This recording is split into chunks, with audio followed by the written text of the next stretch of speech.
Olá pessoal, aqui é a professora Ida e nessa videoaula você vai aprender sobre variação linguística. Vem comigo! O que são variações linguísticas? Variação linguística é uma expressão empregada para denominar como os indivíduos que compartilham a mesma língua têm diferentes formas de utilizá-la. Essa diversidade de escrita e fala decorre de fatores geográficos, socioculturais, temporais e contextuais. Então, resumindo, variação linguística são as diversas maneiras que uma língua se manifesta. Então, as variações linguísticas não são línguas diferentes. É uma mesma língua sendo usada de maneira diferente pelos seus falantes. Então, a gente vai ver aqui, quando eu mostrar para vocês os tipos de variações linguísticas, eu tenho certeza que vai ficar mais claro para você o que é isso, tá bom? O que a gente tem aqui para começar a falar de variação linguística? Vou falar primeiro para vocês o conceito de norma padrão, que é um conceito que a gente vai usar, vocês vão ouvir várias vezes quando a gente estiver estudando língua portuguesa, e é preciso saber o que significa isso, tá bom? O que é a norma padrão, então? É uma referência que normatiza o uso da língua. Os manuais de gramática procuram descrever esse modelo. Então, a norma padrão, norma, gente, é regra, ok? Então, norma padrão é a língua conforme as regras, né? Como a gente estuda lá na gramática, como a gente estuda nas aulas de língua portuguesa. Também pode ser chamada de variedade padrão, né? Então, é mais uma norma, uma regra. Todo mundo vai falar de acordo com a norma padrão e vai escrever de acordo com a norma padrão? Nem sempre, ok? Falar, na maioria das vezes, não. Escrever, quando for em situações, né, que exigem a norma padrão, a gente deve escrever sim. E quando é que a gente consegue dominar essa norma padrão? Quando a gente estuda a língua portuguesa. Se a gente não estudar a língua portuguesa, a gente não domina a norma padrão, tá bom? E por que ela é importante? Por que a gente tem que ter uma norma padrão? Porque o Brasil é muito grande, né? E se a gente não estudar uma mesma norma em todas as escolas do país, daqui a pouco cada estado, cada região vai estar falando um português diferente, ok? Então a norma padrão ela é importante, embora ela não seja empregada o tempo todo, tá bom? As variedades urbanas de prestígio também são chamadas de norma culta. O que é isso? Elas estão associadas ao modo de falar e escrever de uma comunidade de maior prestígio político, social e cultural. Então, a norma culta, que também pode ser chamada de variedade de prestígio, né, é a língua que é mais privilegiada, vamos dizer assim, né, aquela que é tida como a mais próxima da norma padrão, e quem consegue falar dessa forma e escrever dessa forma está numa situação de maior prestígio. Então, não sei se vocês já ouviram falar sobre preconceito linguístico. As variações linguísticas estão completamente relacionadas com o preconceito linguístico. Preconceito linguístico é o preconceito que está associado à forma como uma pessoa se comunica, tanto na escrita quanto na fala. Se você não domina uma norma culta, se você não conhece a norma padrão da língua, você pode ser alvo de preconceito linguístico. É correto a gente ter preconceito linguístico? Não, você não deve ter preconceito, né, em relação a uma pessoa por causa da maneira como ela usa a língua. Porém, existem situações que nós precisamos dominar a norma culta para nos comunicarmos de maneira adequada. Então, ao mesmo tempo que não devemos ter preconceito, também devemos conhecer a língua para que a gente também não sofra preconceito, ok? Seguindo. Variedades regionais. Variação regional pode ser chamada também de diatópica. Ela ocorre em virtude das diferenças geográficas entre os falantes. Então, ela pode acontecer tanto em regiões, entre regiões, né, de uma mesma nação, como, por exemplo, quem mora no Rio de Janeiro não fala igual o pessoal que mora em Goiás, né? Quem mora aqui em Minas, por exemplo, né, fala uai, né, fala você, enquanto do Rio de Janeiro não fala esse uai e ele fala tu, né? Então, a gente tem aí variações dentro de regiões do país. E também existe a variação, por exemplo, da língua portuguesa entre o falante do Brasil e de Portugal. Os dois falam português, mas se você ouvir uma pessoa de Portugal falando e comparar com o brasileiro, você vai ver que é bem diferente, né? Eu pus aqui alguns exemplos. A palavrinha mandioca, né? Aqui em Minas nós falamos mandioca, mas em São Paulo se fala aipim, lá no Nordeste se fala macaxeira, e as três palavras se referem ao mesmo alimento, ok? Então, isso aqui é uma variação regional. E aqui a palavrinha fila, que no Brasil, né, quando tem uma pessoa atrás da outra, a gente fala fila. Lá em Portugal eles chamam de bicha, ok? Bicha é uma fila de pessoas, ok?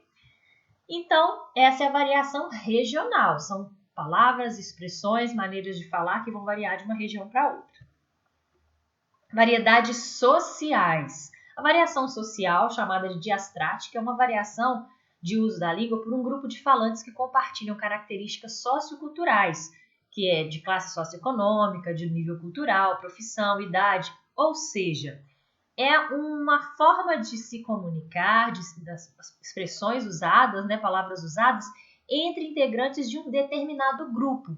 Esse grupo é porque eles têm alguma coisa em comum, eles fazem parte desse grupo porque tem alguma coisa em comum. Então, a gente pode colocar, por exemplo, o grupo dos skatistas, o grupo dos surfistas, o grupo dos técnicos de informática, né, o grupo das pessoas que seguem uma determinada religião. Então, existem ali palavras, expressões, existe um vocabulário típico daquele grupo que quem não pertence àquele grupo não usa, não emprega aquele vocabulário. Então, como é que é o nome que a gente dá para isso? São as variedades sociais, ok? Variação histórica, também chamada de variação diacrônica, é o resultado da passagem do tempo, já que a língua está em constante modificação, pois os falantes são criativos e procuram novas expressões para comunicarem-se de forma mais efetiva. Ao longo do tempo, a língua muda. Então, se você comparar a língua portuguesa de séculos atrás, você vai ver coisas diferentes, expressões diferentes das que nós usamos hoje. Por isso, é comum que pessoas de idades muito diferentes também empreguem expressões diferentes. De repente, um bisneto falando com a sua bisavó, eles vão ter uma linguagem diferente, apesar de pertencerem à mesma família. Por quê? Porque são pessoas que viveram momentos históricos diferentes. Então, tá aqui para vocês um exemplo, a palavrinha você, né, que antigamente era vossa mercê, ela foi se transformando ao longo dos anos, né? E aqui tem algumas formas que ela assumiu ao longo dos anos, até virar o você que a gente fala hoje, que na oralidade, na escrita a gente não aceita assim ainda, né? Mas na oralidade você tem o você e o se, né? Isso é uma evolução da palavra, vamos dizer assim, uma variação histórica.